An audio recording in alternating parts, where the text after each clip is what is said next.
El líquido, denso y oscuro, goteó con un sonido pastoso sobre el viejo azulejo del salón. No era agua, no era aceite.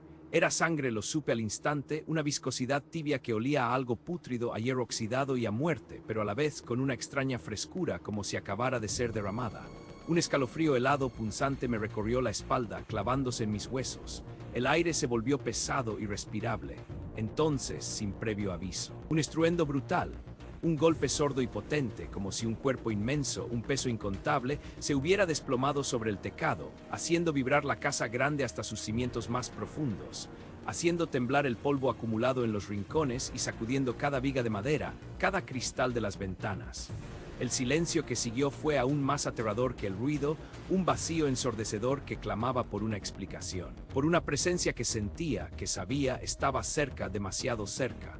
Mi nombre es Beto y soy diseñador gráfico. Este relato que les cuento no es una ficción, es una verdad brutal, grabada en mi memoria con el fuego del miedo. Sucedió en Nazaré da Mata, una pequeña zona rural del estado de Pernambuco, en el noreste de Brasil, en una propiedad familiar conocida como la Casa Grande. Había llegado allí buscando un respiro, un escape de la frenética vida de la ciudad de Recife, que me había consumido con sus plazos y su ruido incesante. Buscaba la calma, la tranquilidad prometida del campo, el olor a tierra mojada y a vegetación. ¡Qué ironía! Grave error, pensé después, un error fatal que me perseguiría hasta el último de mis días. La casa grande, con sus muros encalados y su tecado de barro antiguo, lucía imponente bajo el sol tropical, pero ya entonces, en mi subconsciente, sentía una opresión, una atmósfera cargada, como si el propio aire contuviera secretos ancestrales y lamentos olvidados. La primera semana transcurrió en una aparente normalidad, sumergido en el ritmo lento y pesado del interior. Los días eran largos, sofocantes, las noches, un manto denso de oscuridad y silencio, solo roto por el canto de los grillos y el lejano croar de las ranas. El aire era denso, cargado de una humedad constante. Me parecía de un peso invisible, de historias no contadas. Fue exactamente a la medianoche del octavo día de mi estancia, cuando el antiguo reloj de pared del pasillo dio sus 12 campanadas con un eco lento y fantasmal que resonó por toda la casa, que lo escuché. Eran pasos. Pasos humanos, inconfundibles, pero extrañamente lentos, pesados, arrastrados, como si alguien arrastrara los pies con dificultad sobre las viejas tecas de barro del tecado. Justo encima de mi habitación, sobre mi cabeza. Un sonido que me paralizó, un ritmo ominoso que se grabó en mi mente. 1, 2, 3, 4 pasos. Se detenían, luego reanudaban su macabra procesión. La sangre se me heló en las venas, un frío que iba más allá del aire acondicionado de mi habitación.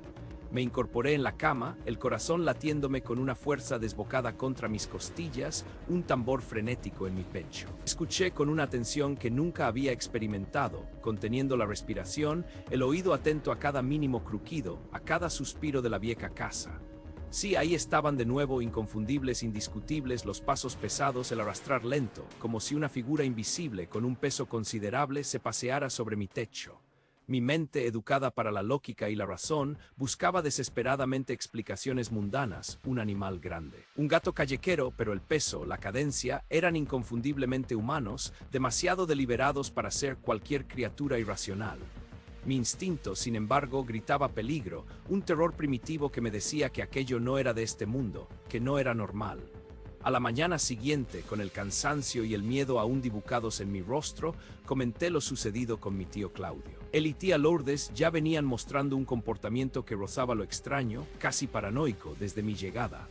Todas las noches, sin falta, antes de que el sol se ocultara por completo y la oscuridad abrazara la casa grande, se aseguraban, con una meticulosidad inquietante, de que todas las puertas estuvieran atrancadas con cerrojos antiguos, de que cada ventana estuviera herméticamente cerrada, las persianas vacadas. Y encendían el televisor, a un volumen tan ensordecedor que las voces y las risas enlatadas de los programas de variedades intentaban, de forma patética y fallida, ahogar cualquier otro sonido, cualquier otro crujido, cualquier otro paso. Cuando les pregunté directamente sobre mi experiencia nocturna, mi tío Claudio se puso serio, su rostro curtido por el sol y el trabajo se endureció, una sombra de miedo que nunca antes le había visto se posó en sus ojos.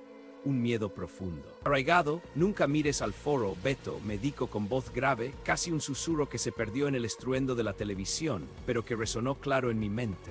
Nunca, y bajo ninguna circunstancia, por lo que más quieras, se te ocurra salir de la casa después de que el sol se haya ocultado por completo.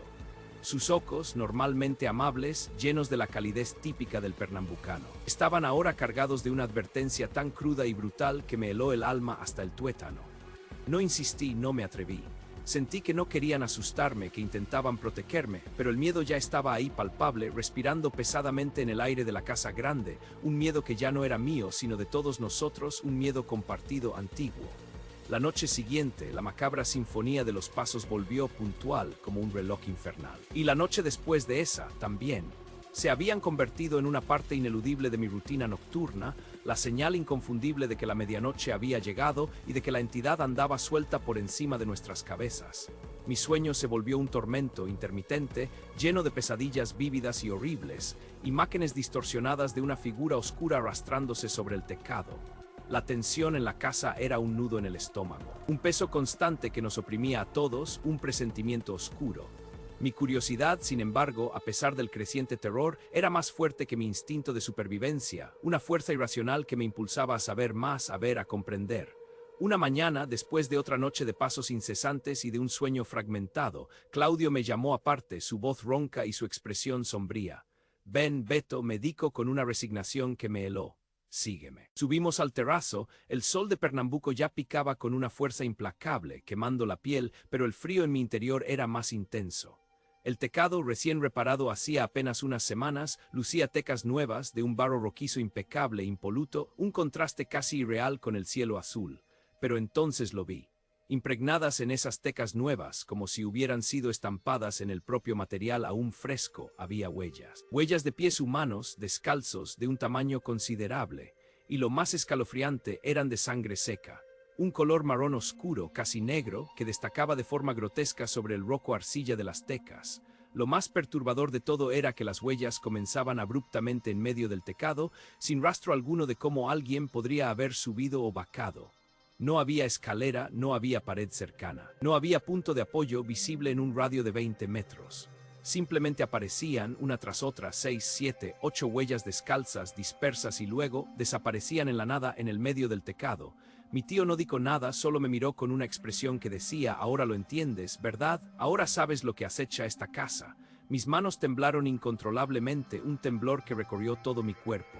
El horror no era ya una sugestión. No era una historia de viejas, era real, tangible, estaba impreso en el propio tecado de la casa.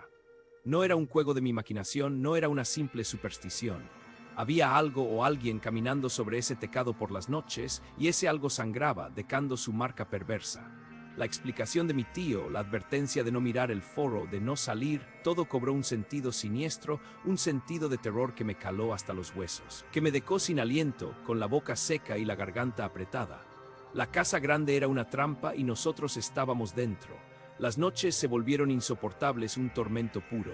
Los pasos se hicieron más audibles, más cercanos, parecía que la entidad, lo que fuera aquello que nos acechaba, estaba cada vez más dentro de la estructura misma de la casa, su presencia era palpable, densa, casi se podía tocar. Un día comenzaron los rasguños. Un sonido suave al principio, apenas perceptible, como uñas largas arrastrándose sobre madera vieja, luego más insistente, más frenético, como si un animal salvaje desesperado intentara abrirse paso a través de la madera envejecida del foro, justo encima del salón principal, el corazón de la casa. Ras, ras, ras, un ritmo constante malévolo que parecía querer perforar el techo y caer sobre nosotros.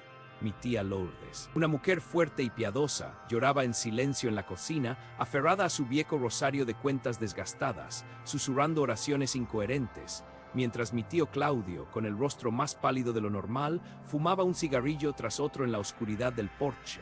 Su mirada perdida en el vacío, sus ojos grandes, inyectados en sangre. El volumen ensordecedor de la televisión ya no era suficiente para ahogar el terror que se había instalado en cada rincón, en cada sombra de la casa grande, en cada respiración nuestra. El miedo era el amo y nosotros sus prisioneros. Y entonces llegó la noche de la que hablé al principio de esta historia.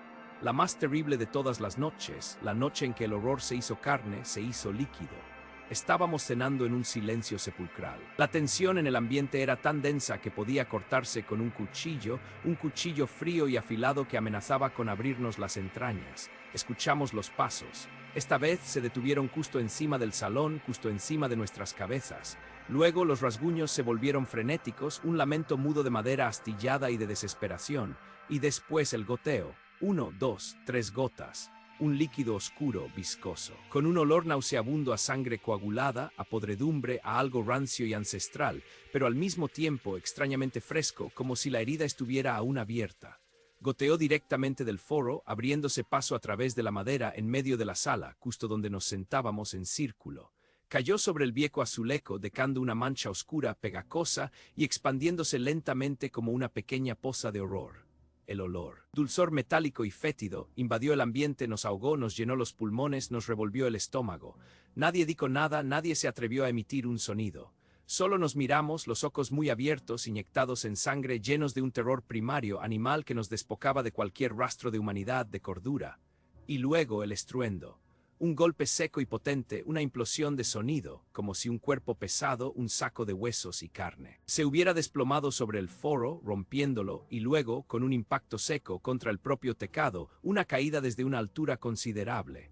La casa entera tembló con la fuerza del impacto, un temblor que se sintió en la tierra bajo nuestros pies.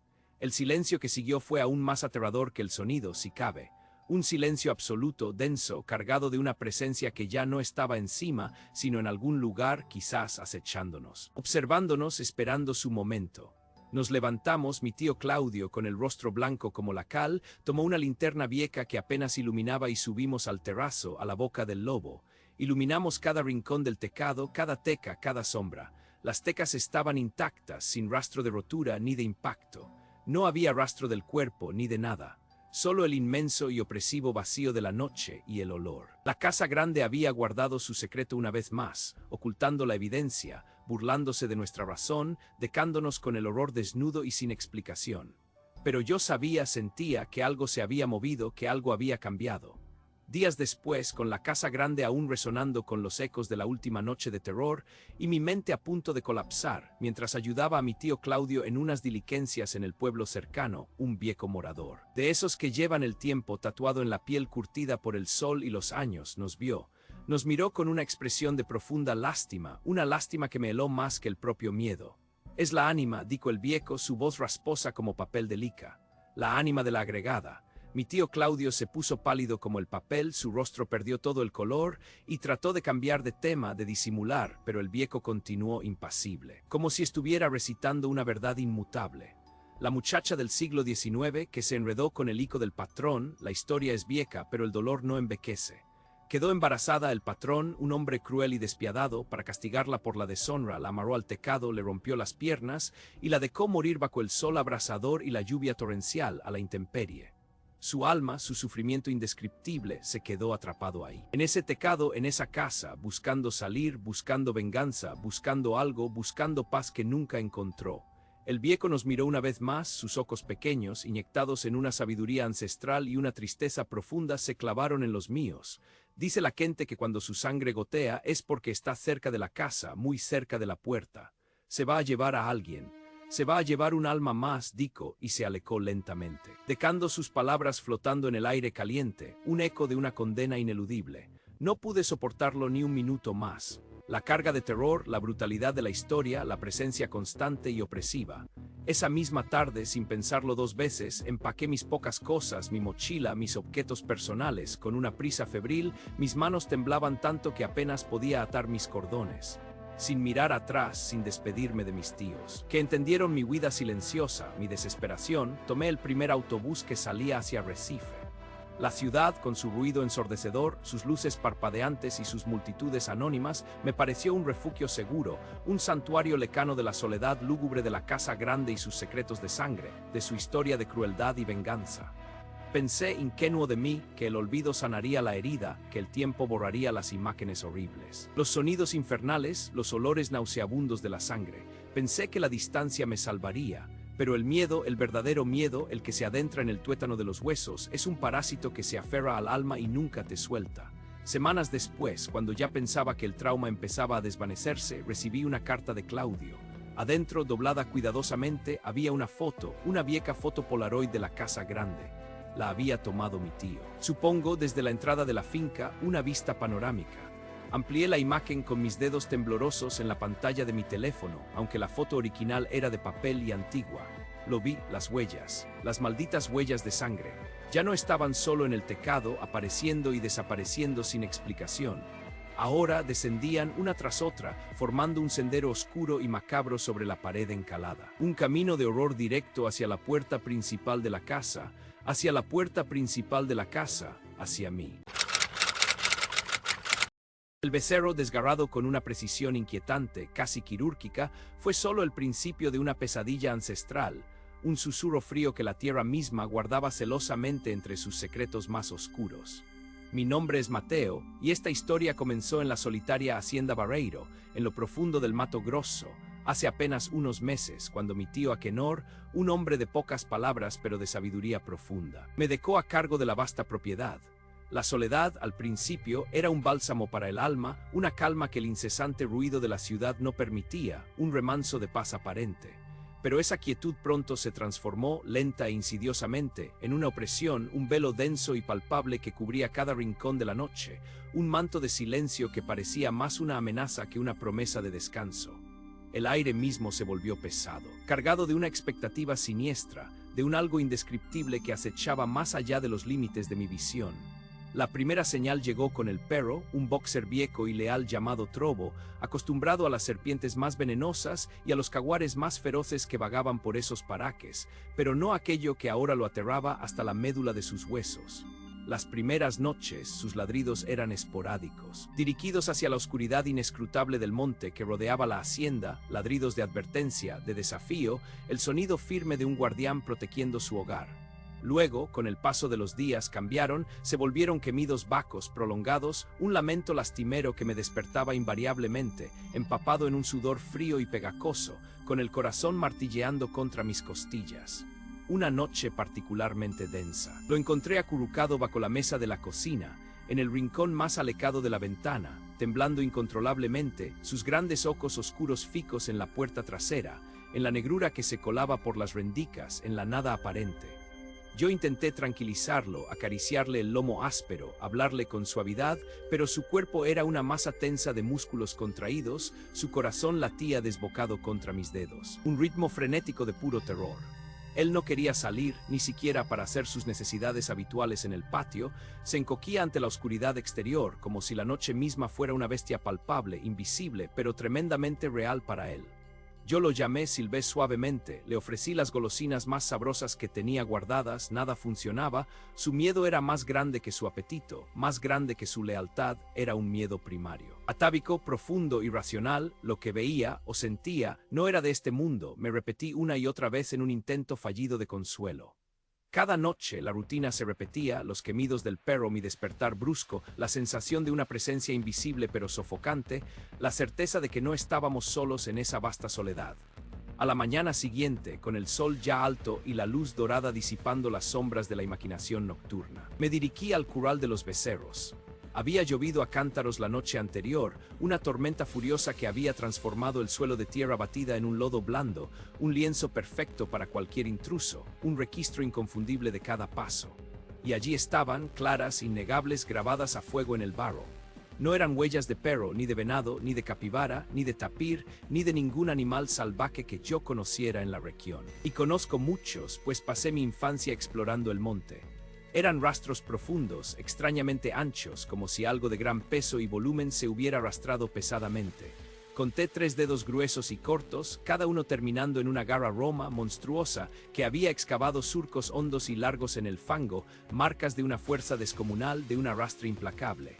Un escalofrío me recorrió la espalda, gélido, y la imagen del perro tembloroso regresó a mi mente, ahora con un sentido escalofriante, ahora con una explicación imposible, con una verdad que mi mente se negaba a aceptar por completo. Yo seguí las huellas por un trecho corto, se dirigían directamente hacia el monte, hacia el mismo lugar de donde venían los gemidos y los ladridos silenciosos del perro, hacia lo desconocido, hacia lo que me esperaba. La razón me decía que era un animal inusual, pero mi instinto, mi corazón, gritaba otra cosa, algo más antiguo, más terrible. La curiosidad, o quizás una estúpida valentía nacida del miedo a lo desconocido, me impulsó a saber más, a ver con mis propios ojos lo que había perturbado la paz de la hacienda. Esa noche me armé con los viejos binoculares de mi tío, pesados y de cristal ya algo rayado, y me aposté en el mirador. Un cobertizo alto desde donde se veía todo el curral y una buena parte del monte circundante, un punto estratégico para la observación. La luna, una uña pálida en el cielo oscuro y vasto, apenas ofrecía luz, pero mis ojos se acostumbraron a la penumbra. Cada sombra tomaba forma, cada sonido se amplificaba, el más mínimo crujido de una rama era una explosión en el silencio. El viento susurraba entre las hojas de los árboles. Un murmullo constante, casi una conversación secreta, y a lo lejos escuchaba el croar rítmico de las ranas, el chirrido incesante de los grillos, la sinfonía nocturna del campo que siempre me había parecido tranquila y ahora sonaba llena de presagios. Yo esperé, el corazón latiéndome en la garganta como un tambor frenético, la respiración contenida, mis manos sudorosas aferradas con fuerza a los binoculares. Pasaron horas eternas, lentas. Cada minuto un peso insoportable sobre mis hombros. El frío de la noche se filtraba en mis huesos, calándome hasta lo más profundo, a pesar de la ropa gruesa que llevaba. Yo estaba a punto de rendirme, de convencerme de que todo era producto de mi imaginación alterada, del estrés de la soledad, de las viejas leyendas de lobisomen y caipora que mi abuela me contaba cuando era niño, cuentos para asustar niños. Entonces la vi. Surgió lentamente del borde oscuro del monte, una figura vaca, inmensamente ancha y pesada, su silueta grotesca recortada contra la tenue oscuridad.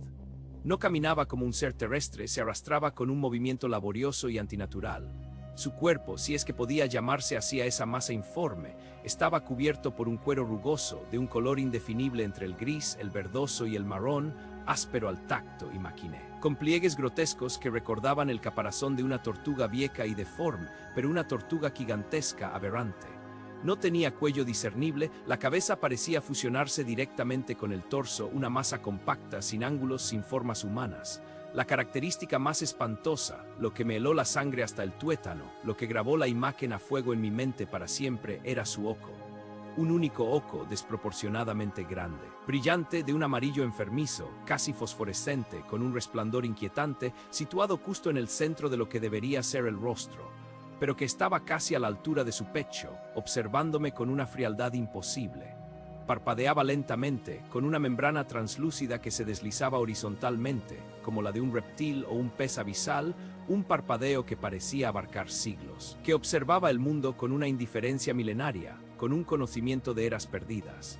La criatura se movía con dificultad, impulsándose con sus robustas patas traseras, que también eran anchas y terminaban en los mismos 3 dedos robustos y sinuosos que había visto grabados en el barro del curral, dejando surcos profundos y frescos mientras se deslizaba lenta, inexorablemente, hacia el curral vacío de becerros. Yo la observé por lo que parecieron siglos, inmóvil, mi cuerpo rígido, petrificado por el pánico, incapaz de apartar la mirada de esa visión antinatural, de esa pesadilla viviente que desafiaba toda lógica. Ella no hizo ruido discernible, solo el siseo suave y arrastrado de su cuerpo moviéndose sobre la tierra húmeda. Un sonido apenas perceptible pero que se grabó a fuego en mi memoria, un eco de horror. Después de unos minutos que parecieron una eternidad de terror helado, giró su masa informe con dificultad y se perdió de nuevo en la negrura envolvente del monte. Yo tardé mucho en moverme, mis músculos estaban atrofiados por el pánico, el corazón aún galopando en mi pecho, mi mente negándose rotundamente a procesar lo que mis ojos habían visto, lo que mi razón no podía aceptar. Al día siguiente, pálido, oqueroso y con el alma revuelta por lo que había presenciado, llamé a mi tío Akenor por el viejo teléfono rural. Yo le conté todo con detalle, las huellas anómalas, el comportamiento aterrado del perro, la visión indescriptible de la criatura.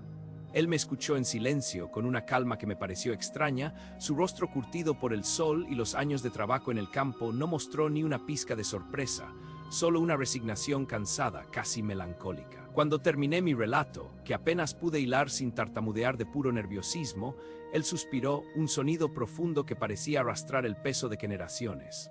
Akenor me dijo que la presencia de esa cosa era un fenómeno antiguo en la región, una historia que venía de los tiempos de sus abuelos, quizás de mucho antes, desde los primeros pobladores de esas tierras, una parte ineludible y sombría del paisaje, una verdad incómoda. Él me dijo que no tenía nombre, que nadie en el pueblo se atrevía a ponerle uno, que simplemente era la cosa, aquello que anda, el loco, susurros apenas audibles en las noches de fogata.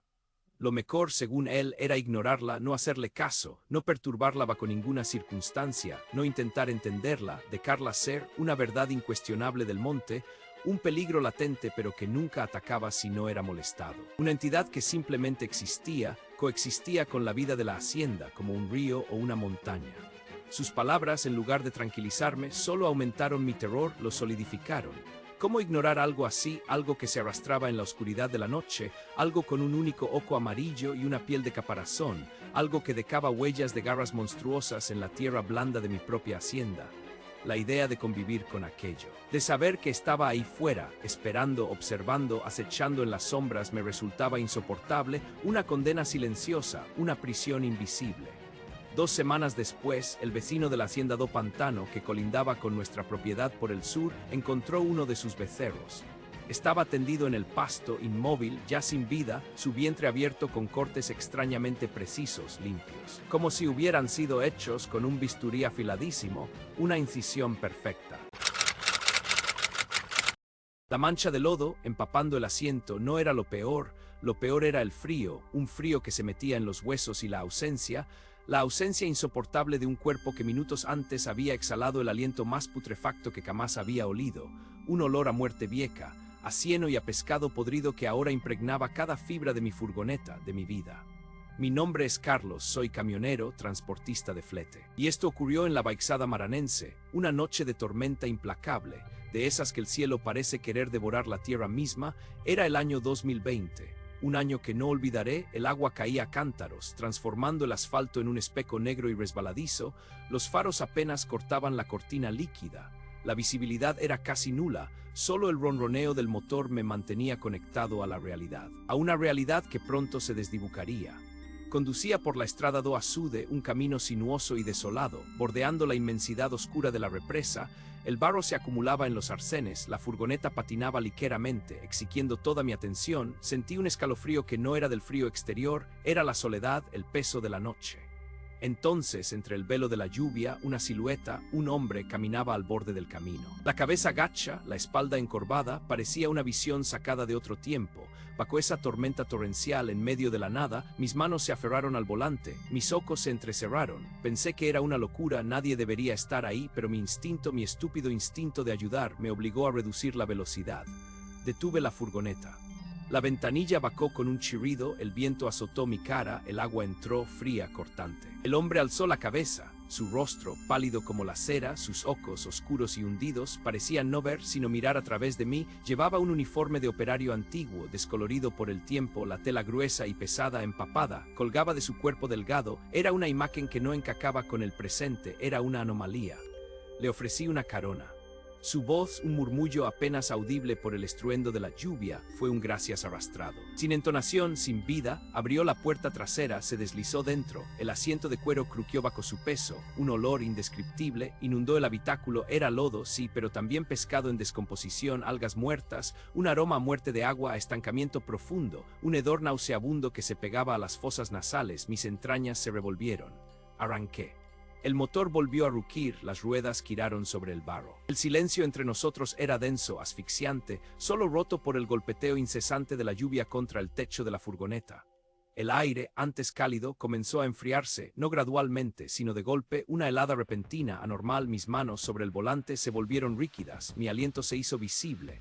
Una nube blanca en el interior de la cabina, el pasajero, inmóvil a mi lado, parecía ajeno a todo, sus ojos fijos en la nada. Su piel, antes pálida, adquirió un tinte azulado, como si el frío se estuviera apoderando de él. Entonces algo comenzó, un sonido, un goteo, débil al principio, luego más fuerte. Miré de reojo, el hombre estaba, no sé cómo decirlo, estaba chorreando agua, pero no solo unas gotas, era una cantidad imposible. Un torrente de agua barrenta que emanaba de su ropa, de sus extremidades, de su cuerpo entero. El asiento se oscureció. El lodo se extendió por el cuero, por el piso de la furgoneta. El charco crecía a cada segundo. Mis ojos se abrieron desmesuradamente, mi boca se secó, un escalofrío recorrió mi espalda. No podía ser, era una visión de pesadilla. Sus labios se movieron, un murmullo roto, ininteligible. Me esforcé por escuchar por encima del chapoteo del agua las palabras entrecortadas, confusas. El camión, atascado.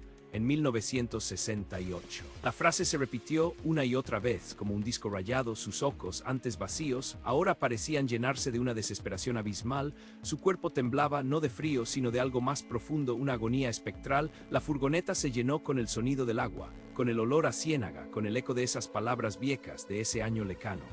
Mi corazón latía desbocado, la cabeza me daba vueltas, sentí el pánico burbujear en mi pecho, quise gritar. Quise detenerme, quise abrir la puerta y empujarlo, pero mis manos estaban pegadas al volante, mis pies clavados en los pedales, el miedo me paralizó, me sentí atrapado en una jaula de agua y podredumbre, un rehén de una presencia indescriptible, de un horror que me superaba, el charco a mis pies ya era considerable, mis zapatos estaban empapados, el frío se intensificaba, era como si la muerte misma estuviera respirando en mi nuca. Y de repente, simplemente ya no estaba, el goteo cesó, el murmullo se apagó, el asiento, aunque empapado y cubierto de lodo, estaba vacío, la puerta no se había abierto, no escuché ningún sonido, ninguna despedida, solo la ausencia, el vacío absoluto.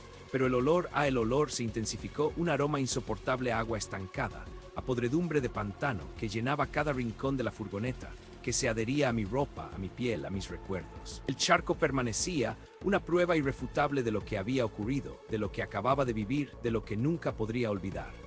Llegué a la gasolinera más cercana, pálido, tembloroso, el frentista, un hombre mayor, de rostro curtido por el sol y la vida, notó mi estado, le conté a duras penas lo sucedido, tartamudeando las palabras, mis ojos aún fijos en el asiento mocado, en el rastro del lodo, él me escuchó en silencio, asintiendo lentamente. Su mirada profunda, llena de una tristeza antigua, cuando terminé, su voz, grave y pausada, llenó el aire. Es Josué Dico, un pobre hombre que se ahogó en el Azude en 1968. Cuando un camión cayó al agua, él iba dentro. Desde entonces, su espíritu inquieto sigue pidiendo carona, intentando llegar a casa de su madre, siempre en noches de tormenta, siempre en esa carretera. Mis ojos se encontraron con los suyos. La historia era real, el horror que acababa de vivir también. Regresé a la furgoneta, la puerta trasera abierta, el aire frío de la noche ventilando un poco el hedor, miré el asiento, el lodo, y allí, entre las manchas de barro y la humedad, encontré un botón de metal viejo, corroído por el óxido, con un pequeño trozo de tela podrida aún adherido, el uniforme. Josué, su historia, mi pesadilla, ahora una realidad tangible. Una prueba fría y metálica. La furgoneta siguió su camino, vacía, excepto por el olor, el frío y el botón, un recuerdo que nunca me dejaría en paz, una presencia invisible que viajaría conmigo para... El crujido se hizo más fuerte, un presagio sombrío y pesado de lo que estaba acechando justo encima de mi cabeza, arrastrándose con una paciencia inhumana. Mi nombre es Marcos, y lo que viví en Tapera, en aquella vieja casa de alquiler, fue el horror encarnado, una pesadilla tan real y visceral que se ha cosido a mi piel, y me sigue hasta hoy cada segundo de mi existencia. Fue hace apenas unos pocos meses cuando mi hermano Carlos y yo decidimos que necesitábamos un respiro, una huida del incesante bullicio y el aire viciado de la gran ciudad. Alquilamos una casa modesta, de esas con un tejado a dos aguas de tecas viejas y paredes encaladas que el tiempo había vuelto ligeramente amarillentas, ubicada en un rincón apartado y aparentemente idílico de Tapera. El aire era puro, una brisa fresca que traía el aroma de la tierra y el rocío de la noche, y el silencio. Un silencio tan profundo que casi podías palparlo, lo creímos el bálsamo perfecto para nuestras almas cansadas. Parecía el lugar ideal para desconectar, para encontrar la paz. Las primeras 3 noches transcurrieron con la placidez esperada. Dormíamos profundamente, con un sueño reparador, disfrutando de la inmaculada quietud rural, sin un solo sobresalto. El sol nos despertaba y pasábamos los días explorando los alrededores, sintiéndonos por fin libres. Pero fue en la 4ª noche, cuando la luna nueva apenas se asomaba tímidamente entre las nubes, que todo comenzó a cambiar. Al principio fue un sonido tenue, casi imperceptible, un arrastre sutil, como de algo pesado que se movía con dificultad sobre el tejado justo encima de mi cuarto. Lo atribuí al viento, a las ramas de los viejos árboles que se rozaban con las tecas, a la fauna nocturna. Tapera es así, pensé, un lugar donde la naturaleza se hace escuchar. Pero el sonido, esa fricción extraña, no cesó, no era el viento, no, se hizo más rítmico, más consistente y peligrosamente más pesado. Eran pasos, sí, eran pasos. Desperté a Carlos con un codazo, mi voz apenas un susurro que se quebraba por el miedo incipiente. Él también los había escuchado, lo vi en sus ojos, en el temblor de su mandíbula. Un murmullo de incredulidad y creciente pánico en su voz ronca. Pasos. pasos pesados arrastrados como si alguien o algo caminara por encima de nuestras cabezas con botas de plomo, arrastrando los pies con una lentitud desesperante. No era el viento, no eran animales, no era una rama. Era algo más, algo que se movía con una deliberación inquietante, con un propósito oscuro. Cada noche, sin falta, la misma rutina infernal se repetía. La oscuridad llegaba, densa y envolvente, y con ella los pasos. Comenzaban alrededor de la 1 de la madrugada, a veces un poco antes, a veces las 2:15, y duraban horas, un concierto macabro que nos robaba el sueño y la cordura. Recorrían el tecado de punta a punta, desde el borde que daba a la calle hasta el extremo que se perdía en el pequeño monte trasero, haciendo crujir la vieja madera de las vigas, haciendo vibrar el forro de yeso del techo. Un polvillo fino cayendo a veces sobre nuestras sábanas. Era real, físicamente real, el peso, el sonido, la vibración. La casa misma gemía y se quecaba bajo el peso y el movimiento de esa cosa invisible. Después de demasiadas noches de insomnio, de terror creciente, de la sensación punzante de ser acechados, la desesperación nos invadió por completo. Teníamos que ver qué era.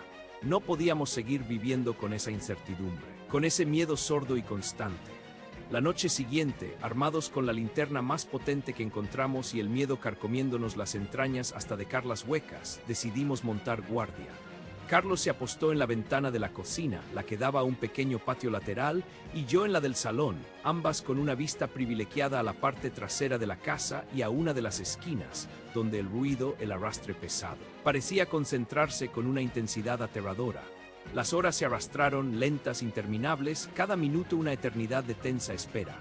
El silencio en el interior de la casa era total, opresivo, solo roto por el latido desbocado de nuestros propios corazones. Entonces, pasadas las 3:30, volvió un paso, pesado, otro, el sonido seco de algo arrastrándose. Mi respiración se aceleró, se volvió un cadeo ahogado. Escuché a Carlos susurrar, un sonido gutural, desde la otra habitación, su voz quebrada por el pánico. Ahí estaba el sonido inconfundible, moviéndose desde el frente de la casa, por el tecado hacia la esquina que ambos observábamos fijamente. De repente, una sombra. Una forma oscura y alargada se proyectó en el suelo de tierra, justo por la quina de la casa, surgiendo de la oscuridad como si se materializara de la nada. No era una sombra normal. No era el reflejo de una rama o de un poste. Era la sombra de un hombre, pero deformada, grotesca, desproporcionada de una manera antinatural. Hombros increíblemente anchos, una cabeza que parecía pegada directamente al torso, sin un cuello discernible, una figura casi cuadrangular, pero alargada. Se movía con una lentitud espeluznante, sin prisa alguna, con una especie de seguridad escalofriante, como si supiera que éramos observadores indefensos, presos de su juego macabro. Se deslizó por el lateral de la casa, su silueta alargada y grotesca estirándose y encogiéndose con el vaivén fantasmal de la luz tenue de la luna y la farola lecana, una danza muda de terror puro. Desapareció tan rápido como había aparecido, fundiéndose con las sombras del pequeño monte. Yo parpadeé incrédulo, tratando de procesar lo que mis ojos habían presenciado. Carlos corrió hacia mí, su rostro pálido y sudoroso. Salimos disparados, abriendo la puerta principal con una urgencia que rayaba en la locura, el pánico llevándonos por delante. La calle estaba vacía, totalmente vacía, ni un alma, ni un coche. La arena fina y suelta que rodeaba toda la casa, un manto impoluto, no tenía una sola marca, ni un pie, ni una huella, ni el más mínimo rastro de algo que hubiera pasado por allí. Nada, una imposibilidad, una burla cruel a lo que habíamos visto. Al día siguiente, con los nervios a flor de piel, con la incredulidad y el terror mezclados en una amalgama corrosiva, decidimos hablar con el vecino más cercano, un anciano de rostro curtido por el sol y los años, con ojos que habían visto mucho. Le contamos nuestra historia, cada detalle, cada paso, la sombra. Él nos miró con ojos cansados, con una expresión que no denotaba sorpresa alguna, sino una resignación profunda, como si estuviera acostumbrado a esos relatos. Dijo que el último inquilino de esa misma casa, la que nosotros ahora habitábamos, se había marchado exactamente por el mismo motivo. Lo mismo repitió con una voz rasposa que apenas se escuchaba, los pasos en el tecado, la sombra. Su nieta, una niña pequeña de apenas 5 años, solía hablar de un hombre sin rostro que flotaba del tecado al mato cercano. Un escalofrío helado y prolongado me recorrió la espalda, clavándose en cada vértebra. Un hombre sin rostro, flotaba, sin dejar marcas. Las palabras del vecino cayeron como pesadas piedras sobre nuestras almas ya agobiadas, aplastando cualquier vestigio de racionalidad que nos quedara. Esa noche el terror volvió recargado, magnificado por las palabras del anciano.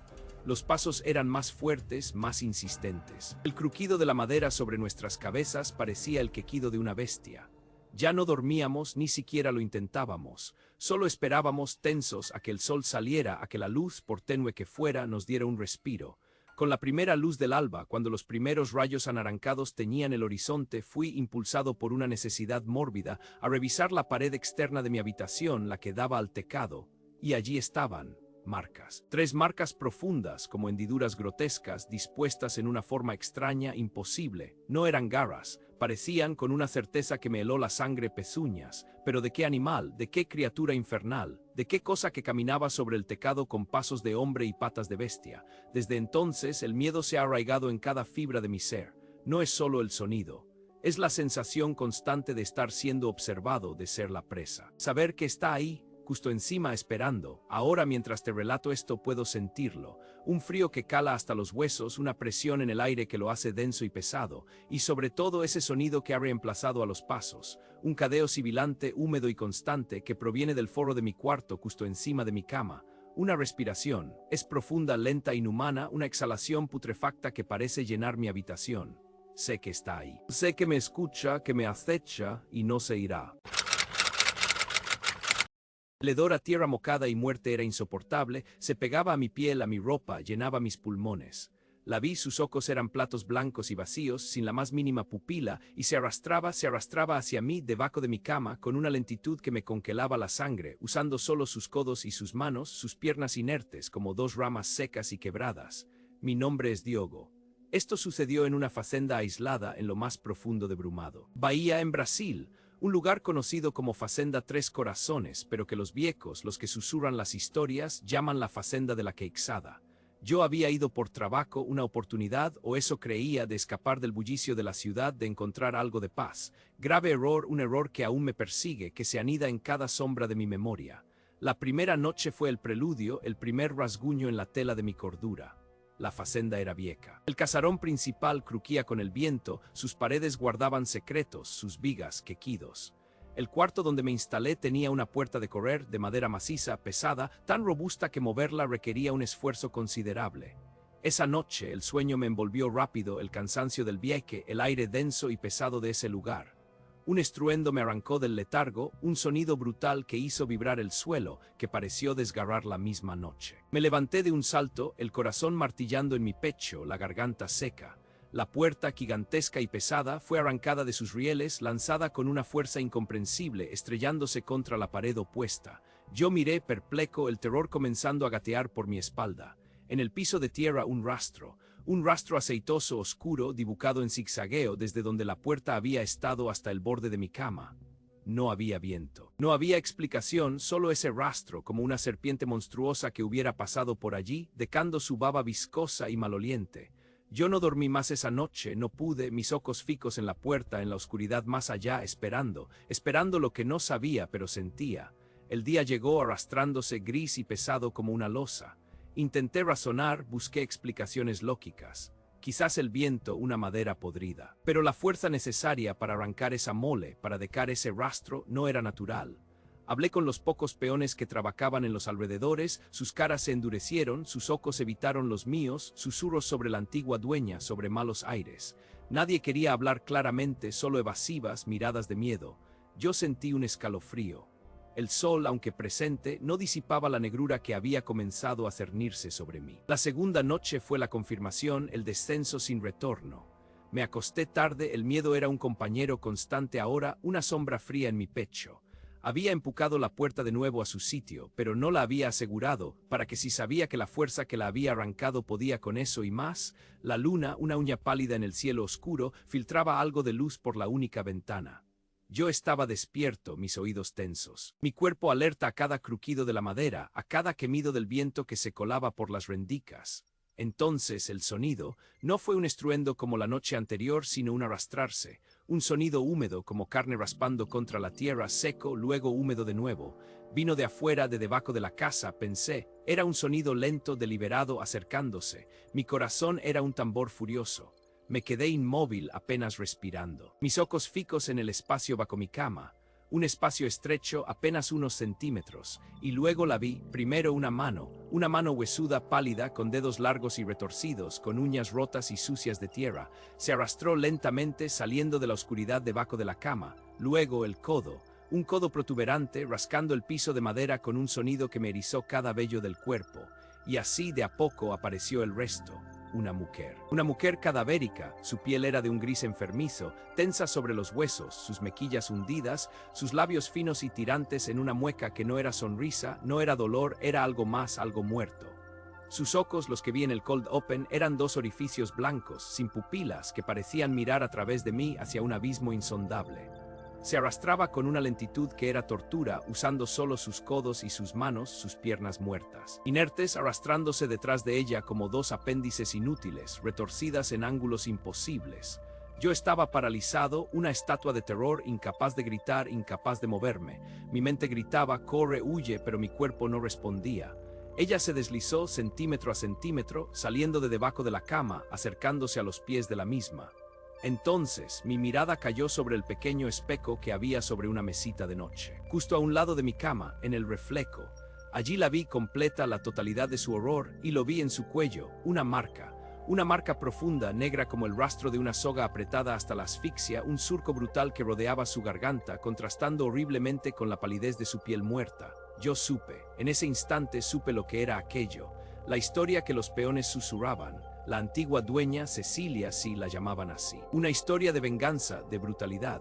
La habían golpeado, le habían quebrado las piernas y luego la habían ahorcado, con tal fuerza que su mandíbula se había destrozado, la facenda de la queixada, la mandíbula rota. Sus ojos sin pupila me miraron desde el reflejo del espejo. Un terror que no conocía, frío, penetrante, se apoderó de mí. Aquella cosa, Cecilia, estaba allí conmigo bajo mi cama. Y yo no podía moverme, no podía gritar, solo podía mirarla. Mientras sus ojos blancos me penetraban y su cuerpo arrastraba la muerte de sus piernas rotas por el suelo polvoriento de mi habitación. Y el olor a tierra mojada y a algo más, algo putrefacto, se hizo más intenso. Ella no estaba muerta, estaba peor que eso. Y luego, sin previo aviso, sin sonido, sin despedida, desapareció bajo mi cama de nuevo, arrastrándose hacia la oscuridad de donde había surgido. Yo solo, en la habitación, el rastro aceitoso. La puerta arrancada y el frío que no se fue.